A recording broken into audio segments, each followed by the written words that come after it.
the matter of Ugandans who are abducted. And we are very specific with the word abduction because it's different from arrest. An arrest is clear in the law. What happens is not provided for in the law, that people are picked up and for months their whereabouts are not known. There's a gentleman called Christopher Godi, also known as King Zale. He was taken on 21st April. Up to now, his whereabouts are not known. There's another one called Baliza William. 10th February is when he was taken. Up to now, no one knows where he is. There's a gentleman called Sam Mogumia. He was taken on 26th of August, 2025. It's coming to a year now. Up to now. I keep wondering, if these people have committed an offense, why doesn't government produce them in court? Mr. Speaker, we have been seeing videos of Sam Mogumia in a very deplorable state. Now, I've seen some government officials say, no, those videos are AI generated. So if you are saying those videos are false, because they look to be in very grotesque shape, he cannot walk, he seems paralyzed and so on. If government, as I've seen some government officials say, no, those are not true videos, why not produce him in court so that his family can take a look at him and know this is what's happening? Because it's been a year. Mr. Speaker, this should not be acceptable in my view. I said the other day that the 1995 Constitution is a brainchild of the NRM government. So it bothers me if NRM officials are the ones violating the Constitution they backed. It should be problematic even to colleagues in the NRM. Mr. Speaker, I kept severally raising the question of Honorable Muwanga Kivumbi. After 19 days, he was dumped at a police station. Meanwhile, police had been denying, even in their affidavit in court, they said, we don't know him, we don't know his whereabouts. But he was taken from police to court. Now, Honorable Kivumbi is now in jail, nursing injuries. And there is a police doctor's report to that effect. The injuries that were inflicted on him, and he's getting treatment. So they held him for 19 days, beating him up every single day. And as I've said, this is captured in a police doctor's report. Why? Mr. Speaker, the chief, in fact, the commander-in-chief of the armed forces released a statement a short while ago. And he was castigating torture. And it's not the first time that he has done so, Mr. Speaker. Condemning how torture is bad, saying you cannot use the evidence you've extracted out of torture in court because you can't adduce it. That person told you what they think you want to hear. What baffles me is that this is the commander-in-chief of the armed forces. If he's bothered, why is he not taking action against his juniors who are in government doing these things? We want government to help us understand. Is it too much to ask when we say, if somebody has committed an offense or is suspected to have committed an offense, produce them in court, not to take them somewhere, beat them up, after several days, take them to court? Is it too much to ask? And by the way, this is not something that affects only we in the opposition, everybody. The other day we were talking about a colleague. I'm glad after a while she was released, the Honorable Margaret Etiru from Amuria. That's NRM, but she had been disappeared for a while. And several other examples that we can give. Like he said, they are missing, so clearly he doesn't know, we also don't know. So we have to find out where, because he called them missing. Oh, okay. Since they are missing, we are going to look for them and then come back. I think I'll share with the Minister of Internal Affairs. But because he said they are missing, I can't really know what. Thank you.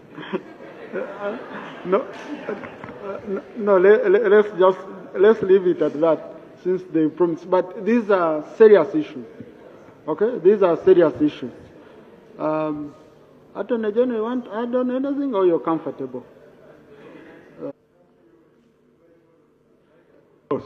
Right, Honorable Speaker. Words like adopted, abducted, picked, kidnapped, disappeared should not be in our vocabulary.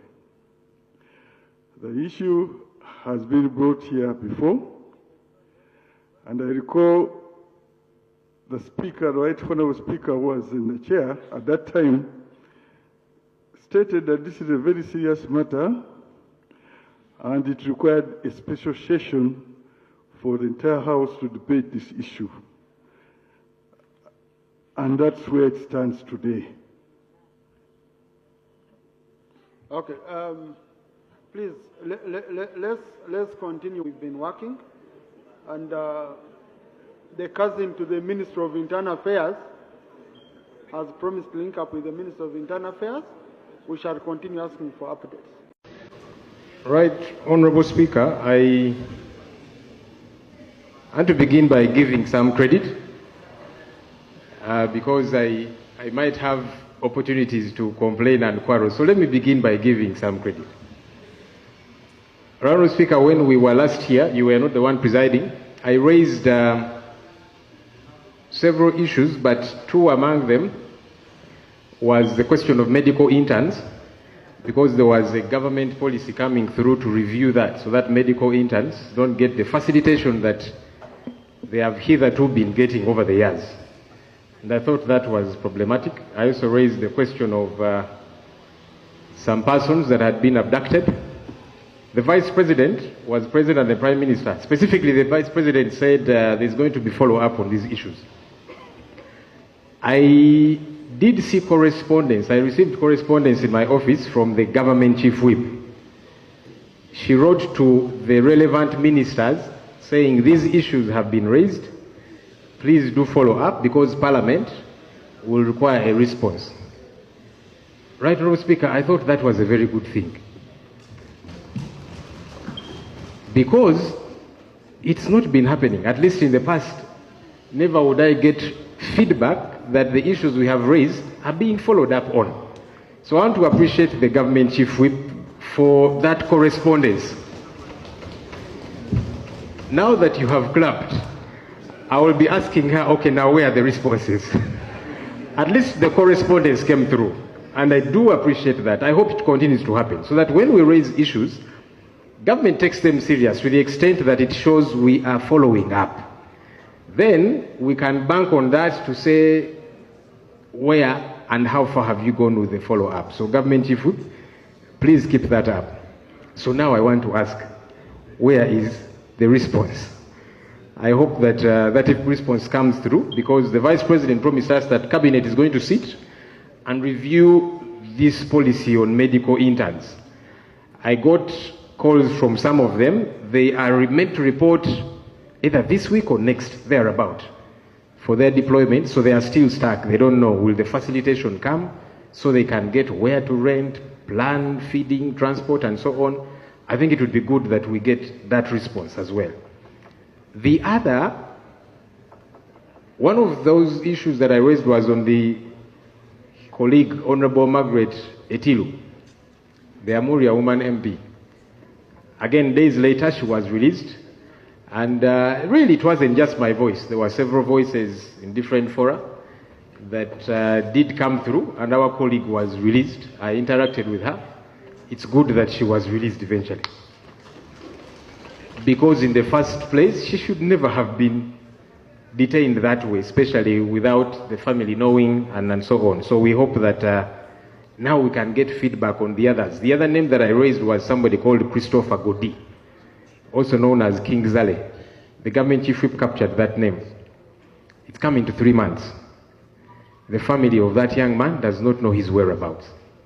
Lawyers are looking for him all over the place, and it is not known where he is. We need to stop these violations of the law, colleagues. So if the state is interested in anybody, and the state, as you have noticed, nowadays can pick on anyone of us. They pick interest in you, and so you have got to answer. So that can happen to any of us. But what we are saying, let the state do that within the law. Somebody should be arrested as prescribed by the law, and then taken to court. But if coming to 3 months, this young man was picked up by the military from Kamoja. So we don't know what's happening. You know, even those of us that would want to go to court and say, okay, let's defend him, but where do you start from? So I think that these people have got to be accounted for, and that we change, that we begin to follow the law as it does prescribe. And Right Honourable Speaker, let me now even add to that. For a long time, people have been asking for a young man called Sam Mugumya. He's not even young anymore, by the way. Sam Mugumya was also detained, and for several months, he has not been produced in any court of law. Why? Because if he is meant to answer to certain charges, produce him in court. Another gentleman, Right Honourable Speaker, is a gentleman called Amos Rwangomani, who was detained in August of 2025. Again, his family has been looking for his whereabouts. Why doesn't the state produce these people in courts of law? So that they also have a chance to defend themselves. Because government, when you want to prefer charges against somebody, and it's possible somebody could have committed an offense, but give them chance to defend themselves. How? In a court of law. Can we ensure that we get to do these things? LOP, can we conclude? As I do wrap up, Right Honourable Speaker, again I want to implore government. There's been a lot of talk to begin disregarding bail for certain prisoners. I hope that especially the legal minds in government will advise against this. Bail, application for bail is a legal right in our constitution.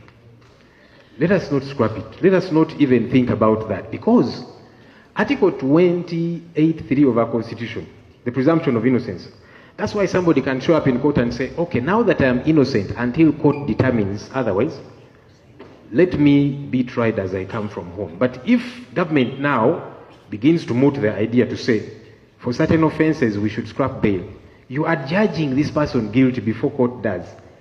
I really hope that colleagues in government will advise against this matter, because as we have seen now, any of us is a potential client for court and jail. So if you're produced in court tomorrow, you also want to exercise that right to say, let me apply for bail. But if they're saying, no, let's scrap it, all of us will be sufferers. Finally, Right Honourable Speaker. Right Honourable Speaker, the media has been awash, and we saw government repatriating some Ugandans from South Africa. I think it would be good that government gives us an update. What's happening with that situation? And as I have said, it's good that some of these have been repatriated. Of course, there are many more. Some actually died, unfortunately.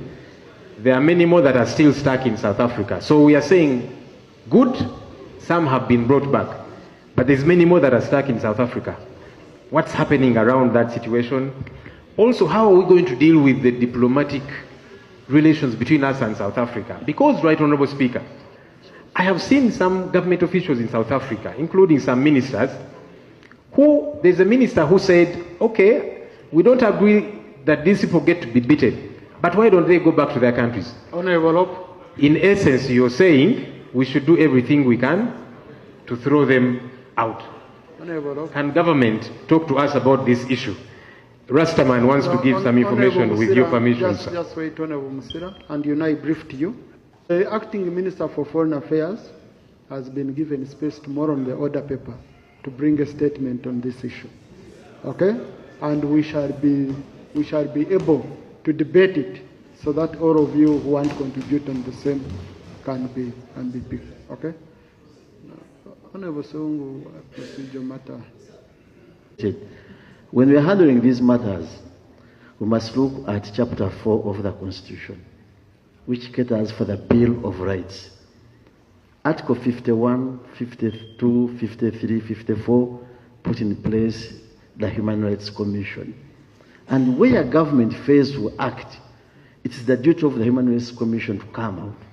And what is happening now, the Human Rights Commission is awash in the daily papers, bickering, What's your fighting. procedure matter, Honourable? Mr. Speaker, yeah, I'm raising procedure matter, and I'm coming to it. So, with this bickering and the remedy to all these challenges, wouldn't be said okay, procedure okay, that whoever is coming back to report on what the leader of officer has stated, we need to know what exactly is happening in the Human Rights Commission. Otherwise, speaking, I don't think we have anything happening in that commission.